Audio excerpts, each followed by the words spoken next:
এরাও শত্রু, মুখোশের আড়ালে। আমি আপনাকে গ্যারান্টি দিয়ে বলছি, নন্দিনী নমিনেশন তুলবে না। সেই ভুল ধারণায় আপনি থাকবেন না। দেখা যাবে। শুনুন দিবাকর বাবু, আপনি বোধহয় আমার একটু ভুল বুঝছেন। আপনি ভাবছেন অমিত মুখার্জির আত্মীয় হয়ে আপনি ছাড়া পেয়ে যাবেন। দিবাকর বাবু, আমি আমার দাদা বৌদিকে অ্যারেস্ট করতে পিছপা হয়নি, তা আপনি তো ছাড়। দিবাকর বাবু, আপনি যদি কোনো অন্যায় করে থাকেন, আমার কাছে আপনার সেই একটাই পরিচয়, আপনি একজন ক্রিমিনাল। আপনার দ্বিতীয় তৃতীয় কোনো পরিচয় আমি মানব না। অমিত, তুমি আমার থেকে বয়সে অভিজ্ঞতায় অনেক ছোট। চলি, বৌমাকে বলেছি রান্না করতে। কেমন রান্না করবে জানি না, মানে কোনোদিন উনুনের সামনে যায়নি তো, বলা তো যায় না। গ্যাস সিলিন্ডার যদি আবার বাস্ট করে। চল।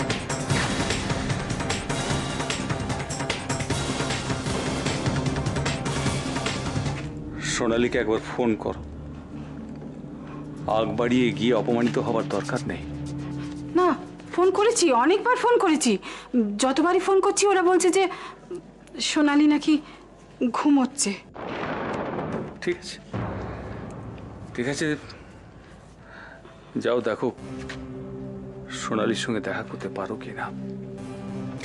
এবার বুঝতে পারছো আমার মানে কেন আমি তখন তোমাদের বারবার করে বারণ করেছি? যাও যাও যাও, আমার চোখের সামনে থেকে যাও। তোমাদের দেখলে আমার মাথা গরম হয়ে যাচ্ছে। যাও যাও। আমি অফিস যাচ্ছি।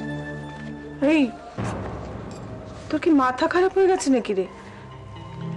আজ আমাদের বউ ভাত, তুই বাড়িতে থাকবি না? তাই আমি বলছি যে আর আর মায়া বাড়িয়ে কি কোনো লাভ আছে?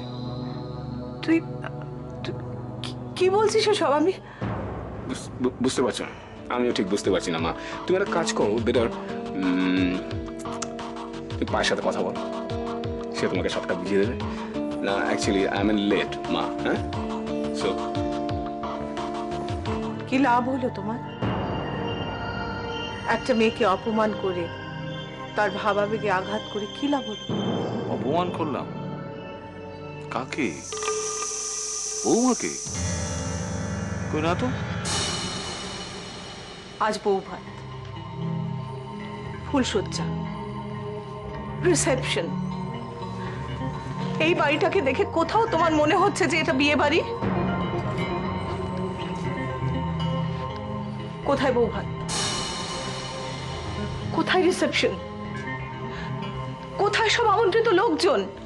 দেখো ভারতী, এইটা করা ছাড়া আমার আর কোনো উপায় ছিল না। এটা আমাকে করতেই হতো। তুমি নিশ্চয়ই চাও না যে তোমার হাজবেন্ড জেলে যাক।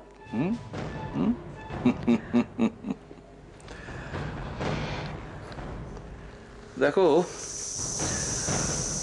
তুমি কিন্তু ভেবো না যে তোমার কথায় বা চোখের জলে আমি বদলে যাব। আমি যেমন আছি তেমনই থাকবো।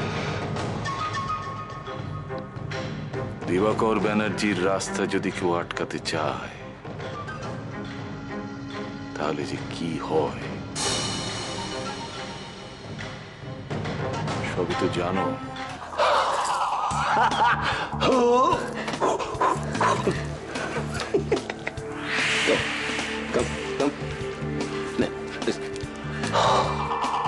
না না, নাক কুচকালে চলবে না। যে নাক কুচকালে চলবে না। লিসেন, সোনালি, এই গন্ধটা তো তোমাকে মেনে নিতেই হবে।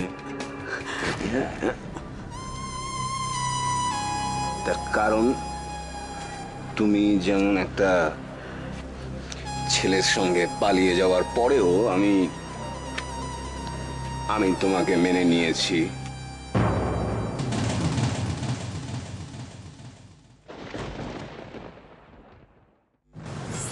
এরাও শত্রু, মুখোশের আড়ালে।